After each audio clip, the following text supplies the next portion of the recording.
So here we go. Part 3, Aquarius, the archetype, the themes of Aquarius. Aquarius is the celestial water bearer. This is fixed air, right? And actually, I'm going to type that in because it's not here. Fixed air. We think of Aquarius as stubborn, right? Stubborn and kind of reserved and aloof and standoffish. So Aquarius is the celestial water bearer, and I like when we have new moons and full moons in Aquarius because it gives me an opportunity to clear up some confusion around Aquarius, the water bearer, because his sign is a couple of wavy lines, right? And we think of that as being water. Aquarius, the water bearer, is often depicted as a person, a male person, right? Pouring water from a vessel. Now, Aquarius is not a water sign. That's what gets tricky about it. People see that water and they automatically think Aquarius is a water sign. Aquarius is not water. Aquarius is an air sign. It's a mental sign. It's not an emotional sign. Okay? So the water in this case is symbolic. And that's what we have to take away when we're talking about Aquarius, is that the water is symbolic. Air signs are mental signs, right? They're associated with thought. So in the case of the water bearer, the water being poured out is symbolic of the knowledge that Aquarius brings to and shares with all of mankind through things like invention, through things like insight and inspiration and aha moments, right? So Aquarius as an energy is notable for being considered kind of cold, kind of reserved, kind of, like I said, standoffish, not really emotional at all. And that's because it isn't. It's because the water is symbolic of knowledge, and Aquarius is really an air sign. And not only that, it's a fixed air sign, right? So Aquarius, if we want to explore the emotional side of Aquarius, which is not what you would typically associate with water signs like Scorpio, like Pisces, like Cancer. The emotional side of Aquarius is the egalitarian side of Aquarius. So Aquarius is considered to be the sign of universal love, brotherly love, right? So it's a sign that has to do with humanitarian principles and the things that we do for the collective, the things that we do kind of generously, right? How we share, how we connect in groups and in associations, because we all have different ways of being in the world. One way when we're being an individual, when we're being the I, but when we're being the we, when we're being the us, when we're being one as part of a greater whole, we bring ourselves to the world differently, even as individuals, right? And so that's really what Aquarius is exploring, is the expression of you as part of the collective, as part of the greater collective, right? So one of the archetypes of Aquarius is that of future man. Okay, the future man is full of the world's knowledge and has the capacity to use it for the betterment of all mankind. Okay, so it's the notion, I guess you could say, of standing on the shoulders of giants, right? We as individuals are just building on what the collective has done before us and adding to that collective. We're contributing to it, and then as generations move into the future, hopefully we'll continue to do the same thing. We'll add to that collective body of knowledge that is represented by Aquarius pouring water out onto the ground, okay? So the archetype of Aquarius is really that, the bigger archetype, the higher archetype, is that of future man, and using that knowledge for the betterment of all mankind, right? Not just the betterment of the self, not just the betterment of our partnerships or of our children or of our families, but the betterment of everybody. So it's about a community contribution and a collective attitude. Aquarius rules knowledge. Aquarius rules science and technology, electricity, genius and invention, innovation, the future. So these very cutting edge kinds of concepts. And Aquarius, like its ruler Uranus, whose planetary rotations, diurnal rotations, perpendicular to that of all the other planets, Aquarius is considered kind of a rebel against the status quo. if that makes sense. Kind of an extremist attitude of the exact opposite of going with the flow. So it's very individualistic in nature, and with that that mental aspect to it, the non-emotional aspect, that's where it kind of gets that aloofness, because it's in its head, it's mental, it's not expressive and emotional, and it's also highly individualistic. Even though Aquarius and the 11th house are related to the collective, this is still about us as an individual within that collective, if that makes sense. And so for tonight, for our prompts, if you want to grab a pen and paper, you can work with one or more of these. I wouldn't try to do all of them, but just go wherever you feel the most called. I've kind of added a few new things to consider here. So some of this might be familiar if you've been with me on past broadcasts, but there's some new material too. But consider how your own rebelliousness in the area of life ruled by Aquarius in your sidereal natal chart, how your own rebelliousness in that part of your life might actually be holding you back, or at least is not serving you in any positive and progressive way like you might want it to. And if that's the case, can you let that rebellious attitude go at least long enough to get some forward motion in that part of your life? Or consider, are you hoarding knowledge? Are you hoarding it in the sense that you have it and you're holding on to it and you won't share it? Or are you hoarding knowledge in the sense that you're holding on to what you quote unquote know or continue to accept as truth, even though it's not serving you any longer, even though it's holding you back, right? I don't want to come off as like questionable here, but the truth can be relative, because the truth largely is formed based on what you believe, and that has to do with your perspective, your point of view, right?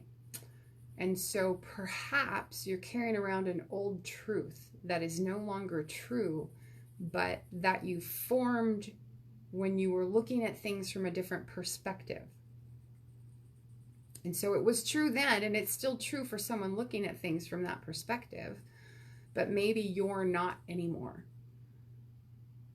And maybe you need to let go of whatever that truth is that you've been holding on to and make room for a new truth that better fits where you're headed and what you're wanting to accomplish, that serves you better, okay? Consider in what way you are so focused on the future, especially in the part of life that Aquarius rules in your sidereal natal chart, that perhaps you're not being fully present in the now, right? Because what happens when you're not fully present in the now? If you're not fully present in the now in your mind, in your awareness, you can't act in the now. And the now is the only place where you have the power to change things, right? Consider, how are you preventing yourself from making one-to-one connections with other people in the area of life where you find Aquarius in your natal chart? Perhaps by being aloof, I'm good at that, or by spending too much time in your own head. I'm good at that too. Full disclosure, spends too much time in own head. I hope y'all can relate. Okay, and then a couple more. Some of this is new. What self-imposed limitations could you consider letting go of? So what I want you to really consider here is, where could a little bit of flexibility benefit you? Are you being a little too fixed in your attitudes or in the outcome that you want? And what kind of radical solution could propel you forward? If you could open yourself up to radical solutions, that's an ideal way to move forward, because that builds in all sorts of possibility and all sorts of opportunity. And I tell you what, the universe is only too glad to fill in those blanks for you when you let it. And then finally, I would like you to consider, and I would encourage you to do this one in addition to any other prompt you choose to work with tonight, consider releasing an attachment to social media with this full moon, either through a temporary social media break or like a little mini vacation, maybe for the weekend, or by choosing to reduce your consumption. Maybe consider deleting your online presence down to like 2 or 3 core platforms and getting everything else off your phone, deleting the rest of the apps and deleting your accounts. But consider releasing an attachment to social media. Okay, and instead, what I would encourage you to do is re-engage in your social life by actively getting out with friends and meeting new people. Rosalind says, I live in my head, lol, aqua moon. I totally get it. I totally get it. I have Jupiter in Aquarius. And so, yeah, I understand the Aquarius pains of being all in your head and, yeah, hoarding information and knowledge, and I've got to learn all the things right now. They're all so interesting. So what I want you to do is grab your pen and paper. You're going to write down the ways in which you've identified Aquarian behaviors or Aquarian beliefs that aren't serving you any longer on a piece of paper. And then when we're finished, we're going to do our releasing practice. If you're joining us late, I'm going to recap these prompts just quickly, and then I will dive into writing out my own releasing. I should get my paper ready. I'm sorry, y'all. I have a clicky pen tonight. I'm trying not to pick it up because if I'll just click it incessantly is the word. And you don't want me doing that. It's really obnoxiously annoying. And it's compulsive. I can't stop. I just want you to know.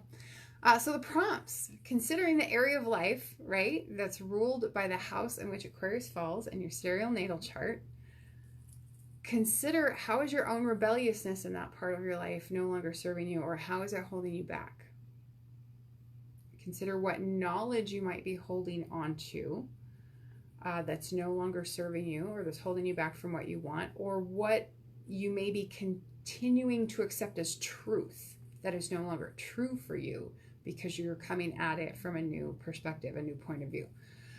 In what ways are you so focused on the future in this area of your life that you're not being fully present in the now, and that may be preventing you from acting in the now, right? Because now is the only place where you have any power. This is a big one because I think we all know that spending too much time living in the future in our heads is a huge trigger for anxiety, and none of us need to be doing that to ourselves, right?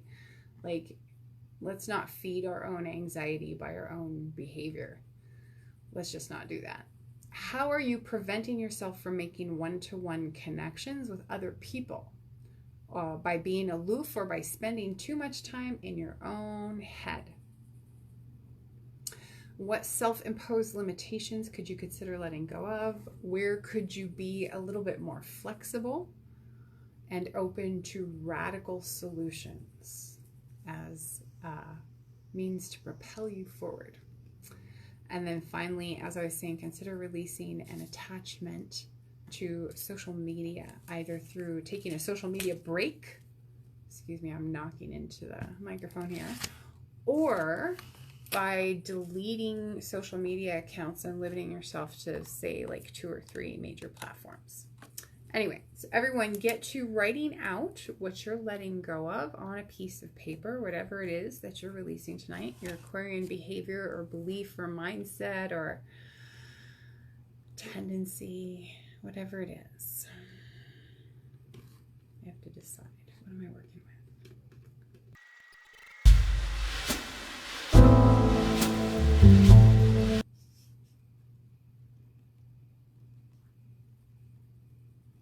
Me too, Jonna. Jonna says, I have to sit with this one for a bit, but I definitely avoid making connections with other creative people, i.e. I never post in Flourish groups or even in Ruby because I feel like I'm not talented enough or have imposter syndrome. Let's hear it for imposter syndrome. I think we've all suffered from that. I know I've been there. Jonna says, as if I'm too weird even for 5th house stuff. Oh, come on, Jonna. That is the land of creativity right there. I have Uranus in that house. You can't be too weird for 5th house stuff. Yes, you need to release that shit. It's holding you back, and you need to think about the rest. I love clicking pens. Yes, I'm bad. Snapple lids. Oh yeah, click, click, click. It's awful. It's awful. So the full moon is a time to finish up things that you've been working on. So keep in mind that if you have a major project that's kind of coming to a head, this is definitely the right time for the finishing touches. I am hopefully very soon, hopefully while Saturn is stationary, this is what I'm doing, finishing up the 2020 Ultimate Astrological Planners.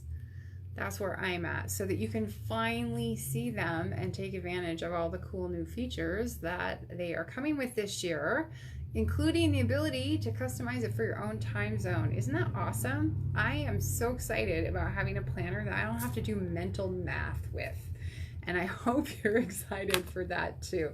So you'll have all the exact transiting aspects down to the minute for your local time zone.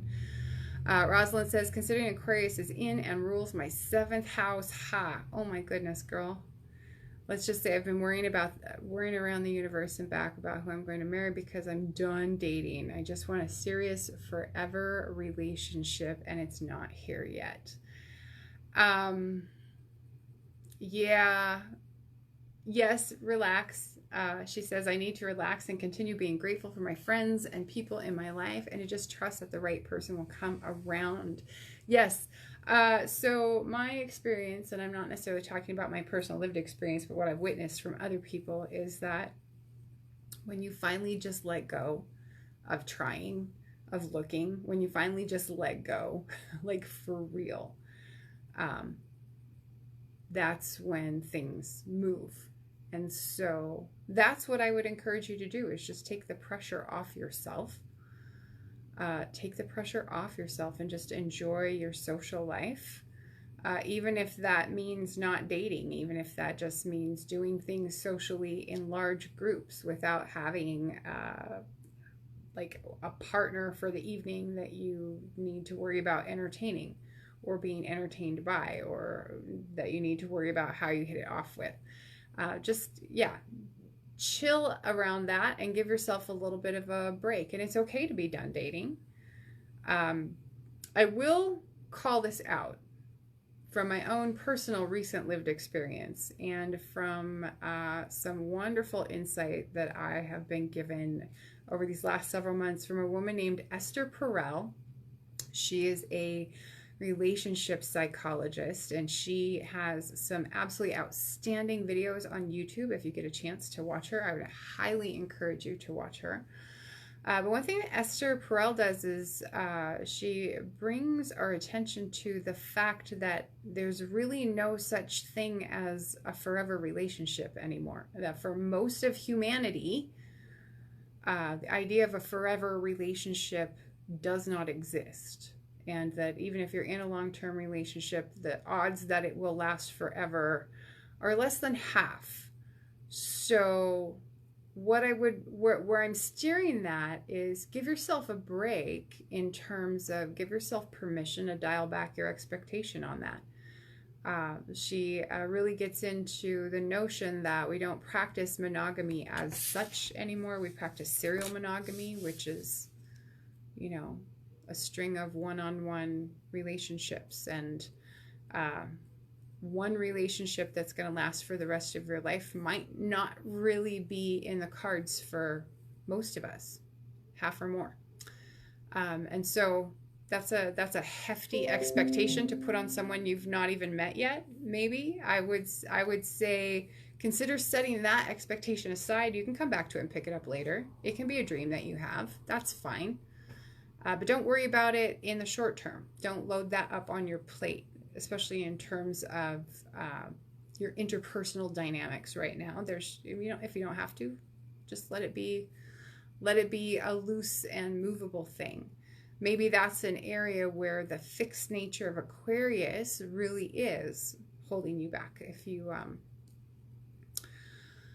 you think about it. Just something to mentally chew on. Not necessarily true for you, Rosalind, so I'll just toss that out there and let you let you have it mentally, I guess, and see what happens. Maybe that'll speak to someone else. Jonas says, that's awesome that you have Uranus in the 5th house. That's why my blog is named Uranus in the 5th house, because I have always felt that Uranus in my 5th house had a really strong influence on my artistic creativity. Makes me kind of weird in that way. But yeah, that's why. Plus, Uranus is the natural ruler of astrology, and I have him. So it gives me a creative way of approaching astrology and a weird way of approaching creativity and art. And that just seemed kind of significant. I don't know. It's a weird thing. Rosalind says, great points. Thanks, Phaedra. I haven't even written out what I want to let go of yet. This is a good question. This is a 9th house. That's international stuff. And this is weird, y'all, but it's, I don't know. It's a person that comes to mind, that I should release an attachment to a person. And that's about as specific as I'm going to get about that. But I'm thinking of a person from another culture, and that fits with the 9th house, right? Foreigners. So. All right. Finally, wrote it up. All right. Here we go. So now what you're going to do is you're going to take your piece of paper, share, if you will, share with us in the comments what it is you are letting go of. Richard Roberts says, I am Sidereal Aquarius 1st house. So the 1st house has to do with you as a person, how you interact with the world and how you interact with your physical environment. So the 1st house could be your behavior and your mannerisms. But it's also how you look, how you dress, how you wear your hair. 1st house is your self-expression. It's also your physical body. 1st house is also your personality and your identity. It's a great time when you have a full moon in the 1st house. It can be a good time to let go of a piece of your identity that isn't serving you any longer. Maybe something that you formed in childhood that you internalize as a part of your own identity that really doesn't reflect you or your values or what you like or what you know to be true. It doesn't reflect the real true inner you, Robert. So if you have something like that that rings a bell, the full moon in your 1st house can be a great time to let go of that aspect of your identity or of your personality. And that just makes space for something new to kind of find its way in. Full moons, one thing that I will mention, full moons tend to bring to a culmination the activity in a given house, and then we fall into a period of rest, which lasts for about 6 months, a lull in activity in that house until the next new moon arrives. So where you do find the full moon in your chart, just know that as you're finishing up whatever obligations or activities you have going on right now in that house, that you'll be given a chance to kind of take a breather and have a little bit of a break before things heat up again 6 months from now. So what you're going to do is you're going to take your paper that you wrote down on what you're releasing, and you are going to tear it up into tiny little shreds, or you're going to light it on fire. And as you do that, you're going to let it burn, and you're just going to state out loud your intention to release this behavior or habit or limiting belief. In my case, it's an attachment to ideas around a person that aren't serving you any longer, right? You want to release whatever it is with gratitude for the lessons that it brought into your life, because whatever it is, while it was here, it had something to teach you, and that was important. And you want to keep that lesson. It's important to keep the lesson and maintain the lesson in your life. But burn it in a fire-safe place. And state aloud your intention to let it go. Release it in gratitude. Release it with your love. Richard Roberts says, this past week I gave up trying to buy a piece of land to build a retirement cabin on that I've been working on for several months. yes, I could see how letting go of an attachment in that way could maybe just be the right thing to move forward. So here's an interesting thing with full moons, because full moons is when we're letting go of stuff, right? One thing that I like to keep in mind, it's a mental practice, which means sometimes I'm way more successful at it than at other times. But I find this is helpful whenever I know that I need to let go of something, need to move past something, or release something that I don't want to let go of, or that it's not comfortable to think about letting go of, or whenever I'm in a difficult situation or a challenging situation is another time that I like to tap into this. But it's a way of looking at life experiences, knowing that no matter what it is that's transpiring in this moment, it's unfolding in a way that's for your absolute highest and best good, even if you don't know what that highest and best good is. I want to relate for you, Richard, kind of a similar situation about buying a home and a piece of property that my husband and I looked at for years and years and years, and we kind of had our hearts set on it. And it ended up selling to someone else, people that we knew, and so it was hard to even be upset about it, right? But we had just fallen in love with every little thing about this property. But what's funny is that later on, the property that we did end up finally buying had elements of that home in it, and also had elements that we had fallen in love with in other homes that we had looked at as we were exploring what house we wanted to buy. And so that was always one thing, I think, for me that highlighted it as a good example, in that that one particular home, as painful as it was to realize that we weren't going to be the owners of it, we had wanted it so much. What we ended up buying fit us even more and fit us even better, but it wasn't anything that we could have imagined in the moment that we were wanting the other property. It was better than what we could have imagined, and that was the real clincher in the end. So I would hold that out to you as maybe like a piece of hope, maybe a ray of hope and sunshine, Richard, in that what you want is on its way to you, but perhaps in a form that's even better than what you realize. So giving up trying to buy that piece of land is a step in the right direction, even though it probably, from a 3D human perspective, feels like a step back. But just give yourself a chance and wait and see how things turn out. So I don't have a lot of announcements. I would encourage you, once we're off the broadcast, to spend just a few moments in quiet meditation with your releasing, just because sometimes that's a lot of energy to move through at once when we do the full moon releasing. And it depends on how deep and intense what it is you're working with personally in your chart, and what kind of context you have with the lunation, which, by the way, the full moon is at 26 degrees, I believe, of Aquarius. So you may want to have a look at your charts and see if you have anything at 26 degrees of Aquarius or Leo, because you'd probably be feeling this full moon more than other people, or if you have Aquarius sun or rising sign. But if you haven't yet had a chance to read the September overview and short reports at the website, go and do that. Read them now. They are up and ready. Also, join me coming up a little over a week. The next Sidereal Insights Astro Update broadcast is going to be on Monday, September 23rd, my mom's birthday. It's going to be exciting, so you have to join me because we have to wish my mom happy birthday. Anyway, it's going to be at 1:30 Mountain Daylight Time, which is 3:30 Eastern Daylight Time, which is, I think I finally have these down right. I think. You can correct me if I'm wrong.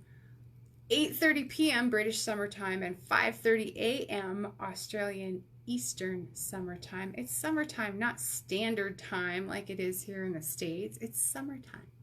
Anyway, join me then on the Mystic Physick Astrology Facebook page, because that's when we're going to have our next live broadcast.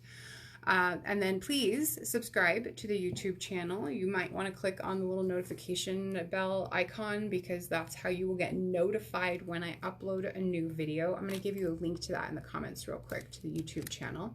That way, if you'd like to subscribe, it's right there. Maybe if I turn my keyboard on. I have a habit of turning it off because I have cats and they walk on my keyboard. So I just turn it off whenever I'm done typing, and then it's always off when I go to type again, and it creates a mess.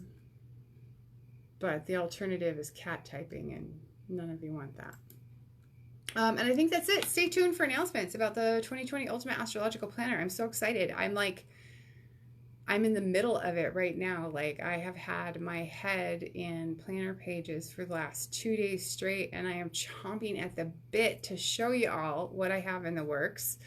I'm going to roll it out in stages just because time is such a constraint right now, but it's too exciting to save the new features for next year. I don't want to do that.